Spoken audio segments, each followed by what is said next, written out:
এই বাবা যে ভক্তের চরণ ধুলি বাবার জন্য ভগবান পর্যন্ত কাঁদে, কাঁদেনি বাবা? যখন ওই যে ব্রহ্মপুত্র কি যেন নাম বলে,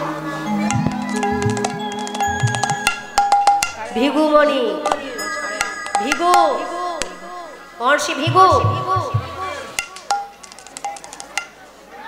ভিগু কি করেছিল? ভগবান খুঁজতে বেরিয়েছিল বাবা। তা ভগবান খুঁজতে বেরিয়ে প্রথমে গেল নিজের বাবার কাছে। কার কাছে না? সৃষ্টিকর্তা ব্রহ্মার কাছে। বাবা গিয়ে কি করলো? দেখলো যে ব্রহ্মা ধ্যানে মগ্ন হয়ে আছে, আর ওই ভিগুমণি কি করেছে? একেবারে গিয়ে কোনো কথা নেই, সরাসরি ওই বক্ষ মাঝে দিয়েছে পদাঘাত,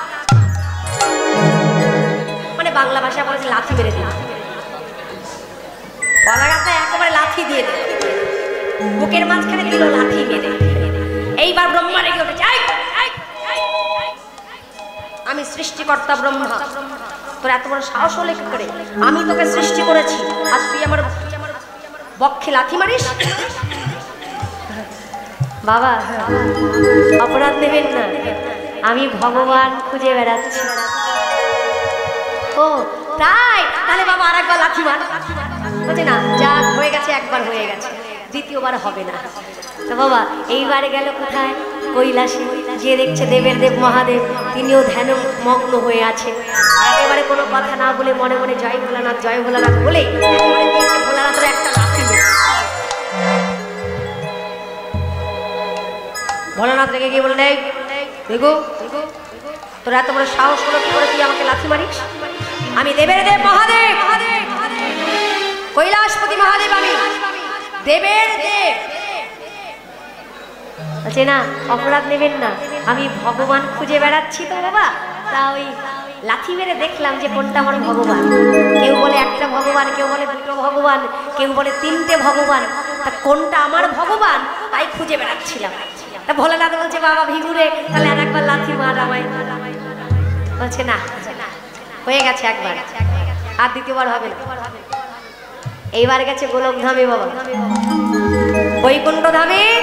প্রভু আমার শয়নে আছে, মা লক্ষ্মী পদ সেবা করছে। আমার এক মা লক্ষ্মী আমার 20 টাকা দিয়ে গেছে। ভগবানের কাছে প্রার্থনা করি মায়ের আশা যেন রাধা গোবিন্দ পূর্ণ করে। বিদায় গৌর হরি বল।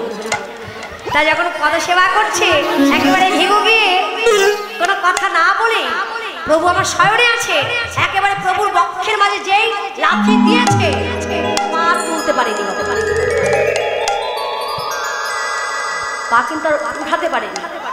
বুকের মাঝখানে যখন লাথিটা মেরেছে, পদাঘাতটা করেছে, যেই এইভাবে লাথিটা মেরেছে, প্রভু আর এক হাত দিয়ে চরণখানি চেপে ধরেছে।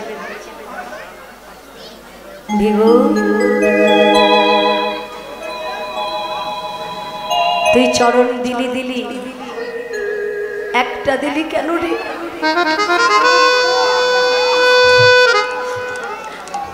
চরণে যখন দিবি একটা দিলি কেন? তোর যুগলে চরণ আমার বক্ষে দে রে, যুগল চরণ আমার বক্ষে দে রে। যে চরণে যুগলে ধরে আমার কাপিত পরাণে শীতলে করি, দে দে ভিগু তোর যুগলে চরণ আমার বক্ষে দে রে। যুগলে চরণে ধরে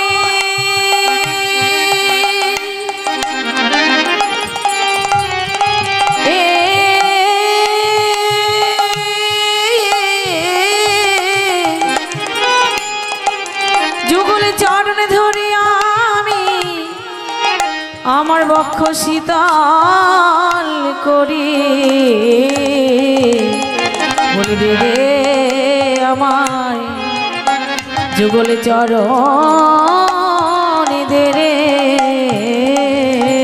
চিৎকার করে বলেন তো, পেয়ে গেছি, আমি পেয়ে গেছি, আমার ভগবান আমি পেয়ে গেছি। কিন্তু বাবা ভিখু তার ভগবান পেল, কিন্তু পাপও সৃষ্টি হয়ে গেল। ওই যে ভগবানের বক্ষে আঘাত করা, ওটা পাপ, ওখান থেকে পাপ সৃষ্টি হলো। তার আগে পাপ ছিল না। ওই ভিখু যেদিন শ্রীহরির বক্ষে পদাঘাত করেছিল, সেদিন থেকে পাপের জন্ম হয়েছে।